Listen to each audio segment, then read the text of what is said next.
Naanyayahan po ako sa isang gawain sa Jade Valley Restaurant sa Timog. Alam niyo ba, pagdating ko doon, ang daddy ko naman nagtitaping ng Home Alone Dariles sa ABS na which is malapit doon sa Timog. Ewan ko ba naman, bigla akong kinuha yung cellphone ko. Pinindot ko, Daddy. Sumagot yung driver. Sabi niya, Kuya, ano yun? Sabi ko, si Daddy, anong ginagawa? Kausapin ko, binigay sa tatay ko. Sabi ng daddy ko, break time kami. Oh, Dad, sabi ko, anong oras ang break time mo dyan nga? Ngayon na, alas 7 ka ako, pwede ka pumunta rito. Sabi niya, bakit? Dito tayo maghahaponan. Sabi ng daddy ko, hindi pwede. Ang dami-daming kinukunan, Junior. Tatawagan kita mamaya, pinatay ko. Alam niyo, wala pang 5 minuto. Ruming ang cellphone ko, nakita ko daddy ko. Nasaan ka? Sabi ko, Daddy, Jade Valley Restaurant, malapit sa ABS. Nagulat ako, sabi niya, sige, entay mo, darating ako. Hindi ko pa in-expect yung kasi huwag lang kami magtampo sa tatay ko, oo lang siya ng oo.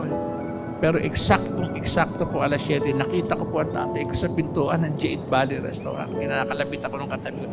Sabi niya, Daddy mo, ayun oh. Nakita ko tatay ko, naka all white. Pati sombrero puti. Tinatawag niya ako pero galit na galit. Sabi niya. Siyempre paglapit ko sabi niya, ano ba ito?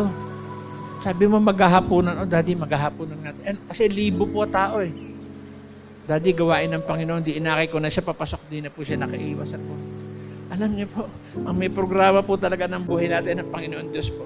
Pagkupo po ng tatay ko sa unahan, may babae pumanik ko, kinuha yung mikropono, sabi ng babae, ngayon po madidinig po natin ang testimony ni Brother Dolphy Jr.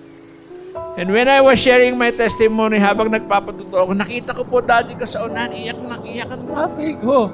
Lalo nung nabanggit kong nasangkot ako sa isang kaso, kasi nung mangyari po yung sunog na yun, magkasama po kami ng daddy ko sa bahay niya.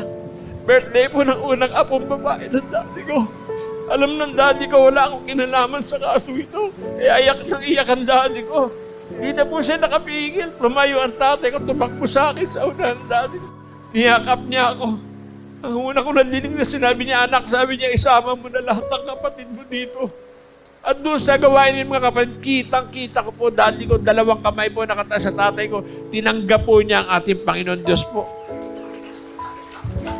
Totoo yung promise ng Lord sa Acts chapter 16 verse 31, sumampalataya kayo kay maliligtas pati ang inyong buong sambahayan. After my father, sunod-sunod na po mga kapatid ko, si Sally, si Freddy, si Edgar, si Ronnie, lahat po sila kumilala at tumanggap po sa ating Panginoon Diyos.